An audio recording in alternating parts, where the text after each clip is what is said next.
매일 성경 묵상을 돕는 해설 가이드입니다. 안녕하세요, 묵상코치입니다. 함께 읽고 나눌 말씀은 나훔서 1장 1절에서 15절까지 말씀입니다. 나훔서 1장 1절에서 8절은 하나님의 성품을 노래하는 시로 나훔서 전체의 도입에 해당하고 9절에서 15절은 나훔서에서 첫 신탁입니다. 이 첫 신탁은 니느웨 멸망 자체가 주된 메시지라기보다는 유다의 구원과 관련되어 있습니다. 곧 니느웨 멸망에 대한 신탁은 유다의 구원과 밀접한 관계가 있으며 니느웨에 대한 신탁은 유다에게 하나님 말씀에 반응하기를 촉구하는 메시지가 됩니다. 1절에서 8절 읽겠습니다. 니느웨에 대한 경고, 곧 엘고스 사람 나홈의 묵시의 글이라. 여호와는 질투하시며 보복하신 하나님이시니라. 여호와는 보복하시며 진노하시되 자기를 거스린 자에게 여호와는 보복하시며 자기를 대적하는 자에게 진노를 품으시며 여호와는 노하기를 더디하시고 권능이 크시며 벌받을 자를 결코 내버려 두지 아니하시느니라. 여호와의 길은 해오리 바람과 강풍에 있고 구름은 그의 발에 티끌이로다. 그는 바다를 꾸짖어 그것을 말리시며 모든 강을 말리시나니 바산과 갈멜이 새하며 메마른 꽃이 시드는도다. 그로 말미암아 산들이 진동하며 작은 산들이 돋고 그 앞에는 땅 곧 세계와 그 가운데 있는 모든 것들이 솟아오르는도다. 누가 능히 그의 분노 앞에 서며 누가 능히 그의 진노를 감당하랴. 그의 진노가 불처럼 쏟아지니 그로 말미암아 바위들이 깨지는도다. 여호와는 선하시며 한란날의 산성이시라. 그는 자기에게 피하는 자들을 아시느니라. 그가 범람하는 물로 그곳을 진멸하시고 자기 대적들을 흑암으로 쫓아내시니라. 니느웨는 주전 8세기 사네립이 아수르 수도로 세운 도시였습니다. 사네립 이후 왕위를 이어받은 두 왕은 니느웨를 수도로 하여 아수르의 전성기를 누렸습니다. 하지만 나홈의 예언서처럼 주전 612년 메대와 바벨론의 연합군에 의해 멸망합니다. 2절과 3절에서는 보복의 하나님이 3번 반복되며 강조됩니다. 보복은 비윤리적 차원에서 무차별적인 행위가 아니라 자기 백성을 향한 자비와 공의를 행하기 위해 자기 백성을 보호하는 행위입니다. 또한 하나님의 질투는 자신과 자기 백성의 관계를 위협하는 대적을 용납하지 않는 성품을 가리킵니다.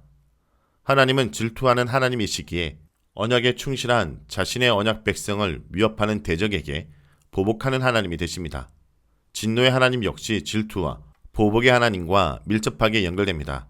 질투함으로 진노를 바라며 진노를 바란 결과가 보복으로 드러나게 됩니다. 여기서 질투와 보복과 진노의 하나님을 강조하는 것은 앞으로 예언할 니느웨에 대한 심판이 이스라엘의 잘못된 선민의식을 옹호하는 것이 아니라 공의를 이루며 자기 백성을 구원하기 위한 정의의 심판이라는 것을 가리킵니다. 3절에 노하기를 더디하시며 라는 것은 여호와의 성품은 앞의 질투와 보복과 진노의 하나님과는 어울리지 않아 보입니다. 보통 노하기를 더디하신다라는 표현은 하나님의 인의 성품을 드러내기 위한 표현이기 때문입니다. 그러나 권능이 크시며 라는 표현과 더불어 노하기를 더디하시는 하나님의 성품을 니느웨 심판과 관련하여 고려한다면 이해가 됩니다.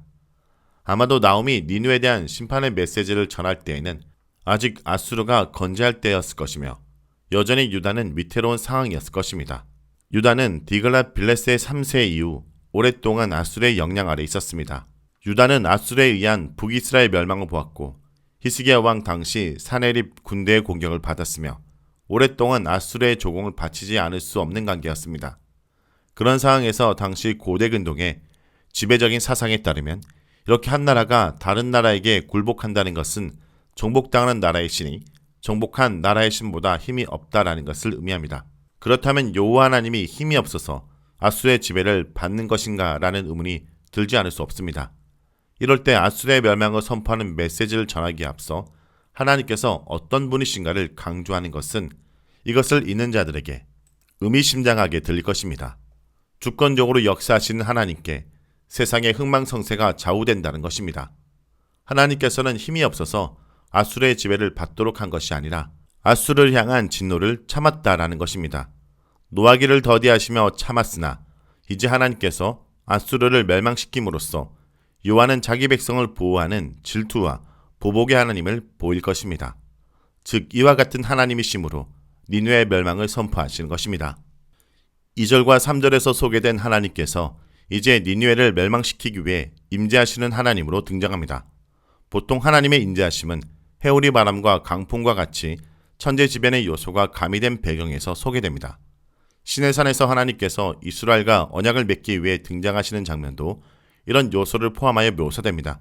예언서에서는 이런 하나님의 임재는 심판과 징벌의 하나님께서 임재하시는 것을 가리키기도 합니다. 보통 여호와께서 임재하실 여호와의 날은 하나님께 신실한 자들에게는 회복과 복의 날이 되고 언약을 파기한 자들에게나 대적들에게는 심판과 저주의 날이 됩니다. 4절의 바다와 강은 혼돈의 세력을 상징하는데 하나님께서 이런 세력들을 제압하셨다라는 것을 가리킵니다. 보통 고대 근동 사상에서 이런 바다는 신을 가리키며 이런 신들의 세력 다툼에서 창조가 되었다라고 믿습니다. 하지만 여기서는 이런 존재를 인정하기보다는 당시의 세계관을 활용한 것뿐이며 하나님은 그 위에 뛰어난 존재라는 사실을 강조하라는 것입니다. 4절의 바산과 갈멜과 네바논은 각각 비옥한 지역을 대변합니다. 특히 네바논의 백향목은 네바논의 풍요를 상징한 것으로 자주 등장합니다. 물이 부족하여 건조한 가나안의 기후를 고려할 때 이 지역들은 풍요와 힘을 상징하는 지역이 됩니다. 그러나 하나님께서 이들을 쇠하게 하고 시들게 한다라는 것은 풍요롭고 강성했던 니느웨에 대한 심판을 암시합니다. 5절의 산들이 진동하는 것과 같은 천재지변 역시 4절의 묘사와 더불어 하나님의 임재를 묘사하는 데 자주 나오는 요소입니다. 이처럼 하나님께서 임재하실 때 세상의 풍요와 힘은 쇠하고 시들 수밖에 없으며 6절에서 묘사된 대로 하나님의 진노를 감당할 그 누구도 없게 됩니다. 지금은 풍요롭고 멸망하지 않은 것 같은 강력한 니느웨라고 하더라도 하나님의 보복과 진노 앞에서 멸망당하지 않을 수 없을 것입니다. 7절은 다시 여호와의 성품을 제시하며 3절에서 6절에 묘사된 하나님의 보복의 임재가 하나님의 신실한 자들을 위한 것임이 아님을 분명히 합니다. 하나님을 찾는 자들에게 하나님은 선하시며 보호하시는 산성이 되십니다. 여호와만이 피난처가 되시며 의지할 뿐이라는 의미에서 한란날의 산성이라는 표현은 성경에서도 자주 나옵니다. 당시 시대적 상황을 고려할 때 유다는 강대국의 위협에 눈치를 볼 수밖에 없으며 유다의 생존이 이들에게 달려있는 듯 보입니다. 그러나 7절은 이런 판단이 착오이며 하나님만이 피난처가 되시며 자신을 찾는 이들에게 선하게 대하는 분임을 강조합니다. 곧 니느웨 멸망에 대한 예언은 하나님이 자기 백성을 보호하는 것과 깊은 관련이 있으며 또한 당시 유다 사람들에게도 신실한 하나님 백성답게 적극적으로 반응하기를 요구하는 예언이 됩니다. 8절은 7절과 대조를 이루며 하나님 자신을 찾는 이들에게는 선하시고 산성이 되시는 하나님이시지만 대적들에게는 진노의 하나님이심을 강조합니다. 특히 나훔서 1장 1절에서 8절의 행들의 첫 시작이 히브리어 알파벳 순서로 구성되어 있는 시로 되어 있습니다. 이 알파벳 시는 시편과 예레미야 애가에 자주 등장하는 시의 형태로 보통 22개의 알파벳 전체로 표현되지만 여기서는 11개의 알파벳으로 구성되어 있습니다. 보통 알파벳 C는 완전하다거나 완벽하다는 뉘앙스를 전달합니다. 그렇다면 나훔서에서 이 알파벳 C가 등장하는 이유는 무엇일까요? 1절에서 8절은 하나님의 임재에 대한 내용의 중심으로 여호와의 성품에 대한 묘사가 감싸고 있습니다. 이는 여호와의 임재 장면이 중심을 차지하면서도 그 임재하시는 하나님이 어떤 분인가에 대한 묘사가 앞뒤로 교차대고를 이루며 감싸고 있어 아수르를 징벌하는 하나님이 어떤 분인지를 강조하기 위해서입니다. 하나님은 자기 백성 이스라엘을 보호하시며 이스라엘을 공격하는 대적, 곧 아수르를 징벌하시는 하나님이고 또한 그 하나님은 아수르를 충분히 징벌할 수 있는 능력을 갖춘 하나님이라는 것입니다. 따라서 아수르의 멸망은 우연한 사건이 아니라 능력의 하나님이 징벌한 결과라는 것을 강조합니다. 다음은 9절에서 15절 읽겠습니다. 너희는 여호와께 대하여 무엇을 꾀하느냐? 그가 온전히 멸하시리니 재난이 다시 일어나지 아니하리라. 가시덩불같이 엉클어졌고 술을 마신 것 같이 취한 그들은 마른 지푸라기 같이 모두 탈 것이거늘 여호와께 악을 꾀하는 한 사람이 너희 중에서 나와서 사악한 것을 권하는도다. 여호와께서 이같이 말씀하시기를 그들이 비록 강하고 많을지라도 반드시 멸절을 당하리니 그가 없어지리라. 내가 전에는 너를 괴롭혔으나 다시는 너를 괴롭히지 아니할 것이라. 이제 내게 지운 그의 멍에를 내가 깨뜨리고 내 결박을 끊으리라. 나 여호와가 내게 대하여 명령하였나니 내 이름이 다시는 전파되지 않을 것이라. 내가 내 신들의 집에서 새긴 우상과 부은 우상을 멸절하며 내 무덤을 준비하리니 이는 내가 쓸모없게 되었음이라. 볼지어다 아름다운 소식을 알리고자 화평을 전하는 자의 발이 산 위에 있도다. 유다야 내 절기를 지키고 내 선을 갚을지어다. 악인이 진멸되었으니 그가 다시는 내 가운데로 통행하지 아니하리로다 하시니라. 9절에 너희는 유다 사람을 가리키며 너희는 왜 여호와께 대하여 의심하느냐 라고도 번역할 수 있습니다. 이것은 유다 사람들에게 니느웨에 대한 심판 선포에 대해 왜 의심을 하는지를 질타하는 표현입니다. 이렇게 볼 경우 9절은 니느웨에 대한 심판을 선포하는 말씀이기도 하면서 동시에 유다를 향한 권고의 메시지가 됩니다. 여호와에 대한 확신 가운데 여호와께 반응하기를 원한다라는 것입니다. 이는 다음 단락인 12절에서 15절에 본격적으로 니느웨 심판 선포의 메시지를 유다에 대한 구원과 관련시키는 데서도 알 수 있습니다. 유다는 왜 하나님에 대해 의심했을까요? 아마도 유다는 오랫동안 아수르의 지배를 당한 상황에서 당시 고대 근동을 지배했던 나라들의 힘이 각 나라가 섬기는 신들의 힘과 비례한다는 사상에 영향을 받아 하나님의 힘에 대해 의심했을 것입니다. 그러면서 지금도 건재한 니느웨에 대한 멸망 선포가 쉽게 받아들이기 어려운 메시지가 되었을 것입니다. 9절에 온전히 멸한다 라는 표현의 대상은 니느웨입니다. 9절에 재난이 다시 일어나지 아니하리라 라는 표현은 아수르에게서 다시 재난을 당하지 않을 것이라는 의미입니다. 아수르로 말미암아 북이스라엘이 멸망했고 히스기야 당시 사네립의 침공을 당해서 조공을 바치기까지 했는데 재난은 이런 역사적 사실을 가리킬 것입니다. 따라서 아수르로 말미암아 재난을 당하지 않을 것이라는 말이 희망의 메시지가 됩니다. 10절에서는 9절에 온전히 멸하시리니 라는 것을 다시 부연 설명하며 재난이 다시 일어나지 않을 것을 근거로 들고 있습니다. 즉 10절에 가시덤불같이 무엇에 취하는 앞으로 니느웨가 공격당할 때의 상태를 묘사하고 10절에 마름 지푸라기같이 모두 탈 것이거늘 이라는 뜻은 완전히 멸망하게 될 상태를 가리킵니다.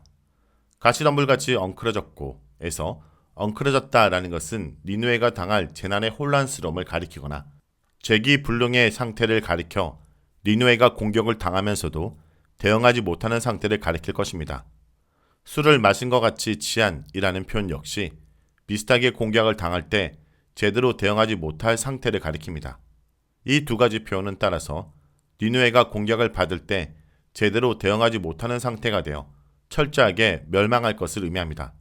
또한 지푸라기 같이 라는 것은 완전히 마른 지푸라기 같이로 번역하는 것이 바람직한데 완전히 마른 지푸라기는 불에 잘 타는 상태가 됩니다. 이는 니느웨가 빠른 속도로 멸망하는 것을 가리킵니다. 11절은 니느웨 사람이 심판을 받는 이유를 제시합니다. 그 이유는 여호와에 대항하여 악을 도모하고 사악한 것을 권하는 사람이 니느웨 사람들 가운데 있기 때문입니다. 누가 여호와께 대항하여 악을 도모하고 사악한 것을 권했을까요? 역사적 사건에서 특정하긴 어렵지만 여러 학자들이 제시하는 대로 아수르 왕 가운데 사네립을 가리킬 가능성이 높습니다.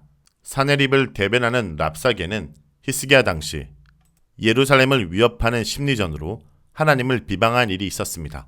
아수르의 왕에게 구원할 신이 예루살렘에 없다라는 것입니다. 물론 이는 당시 고대 근동의 사상을 반영합니다. 한 나라가 다른 나라에 정복당한다라는 것은 그 정복당한 나라의 신이 힘이 없기 때문이라는 사상입니다.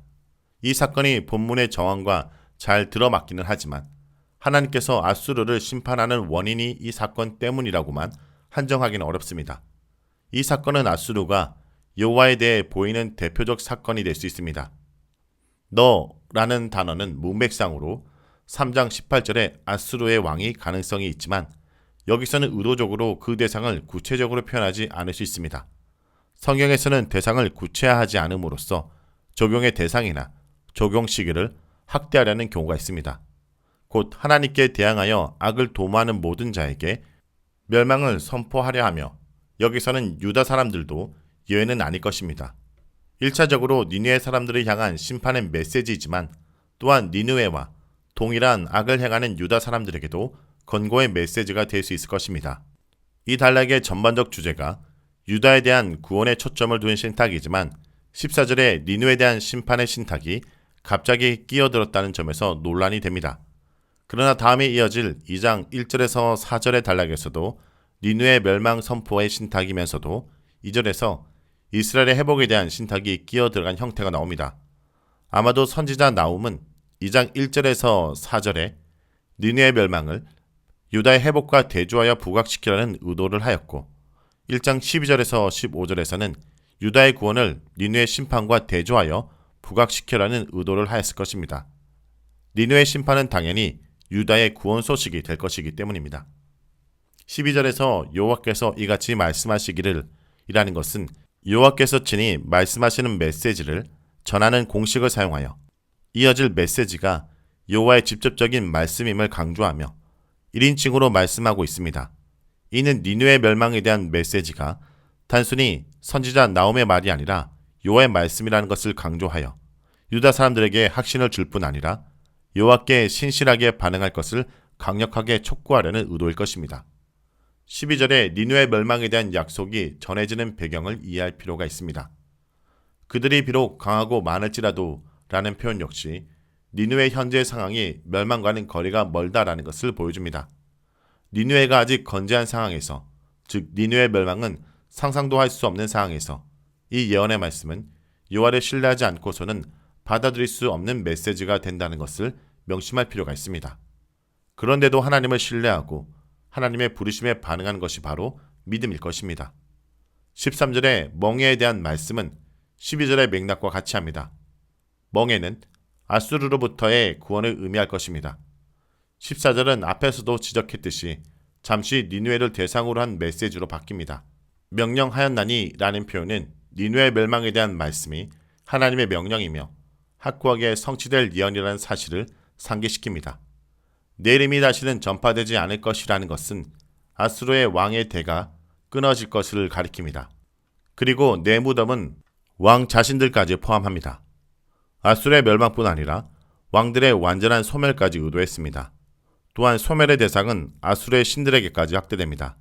내 신들의 집에서 새긴 우상과 부은 우상은 아수르가 섬겼던 신들을 가리키며 아수르가 북이스라엘을 멸망시키고 남유다를 침공했을 때 랍사게의 예에서처럼 이 모든 승리가 자기들의 신들이 강력하기 때문이라고 자만하는 것과 관련이 있습니다. 그러나 이것은 그들의 신이 강했기 때문이 아니라 하나님께서 노하기를 더디하셨기 때문입니다. 이는 역사적으로 니느웨에게만 적용되는 것이 아니라 사악한 것을 도모하는 행위, 곧 하나님을 대적하며 하나님을 하나님으로 섬기지 못하는 행위 모두에 해당할 것입니다. 15절에서는 다시 12절과 13절에 이어 유다의 구원에 대한 메시지로 이어집니다. 내 절기를 지키고 내 선을 갚을지어다 라는 것은 바로 앞에 화평의 소식과 뒤에 악인의 진멸, 곧 니느웨 멸망 소식과 더불어 구원으로 인해 누리게 될 것을 가리킵니다. 아수르의 압박을 받을 때에는 절기를 지키는 것이 여의치 않았지만 이제 절기를 지켜 하나님을 예배하게 되고 언약적 헌신을 다하게 될 것을 의미합니다. 또한 예언적 선포이면서도 9절에서 의심하지 말라고 공고하는 것처럼 유다가 절기를 지키게 될 것과 그들이 서원을 갚아 언약 백성임을 상기시키는 메시지가 됩니다. 자, 여기까지가 나훔서 1장 1절에서 15절까지 말씀입니다. 오늘 말씀을 통해 우리는 무엇을 묵상하고 적용해야 할까요? 하나님은 회개하고 하나님을 따르는 이는 지켜주시지만 대적하는 자는 버리십니다. 하나님께서 악한 무리들을 심판하시는 이유는 자기 백성을 구원하기 위해서입니다. 하나님은 자신을 대적하는 자에게는 무섭게 진노하시지만 자신에게 의지하는 이에게는 숨을 바위와 피할 산성이 되어주십니다. 하나님은 애굽에서 페르시아만까지 대제국 이른 아수르라고 할지라도 그분에게 맞서면 철저히 응징하셨습니다. 쉽게 노하지 않으시지만 한번 진노하시면 우주의 어떤 존재라도 그분 앞에서 살아남을 수가 없습니다. 끝까지 회개하지 않는 자는 결코 용서하지 않으십니다. 성도 여러분, 하나님보다 더 큰 전능하신 분은 없으며 하나님 심판보다 더 두려운 것은 없습니다. 그러므로 그 심판을 겪지 않으려면 지혜보다는 겸손을, 힘보다는 섬김을, 숫자보다는 인격을 추구해야 된다는 것을 잊지 않길 기도드립니다.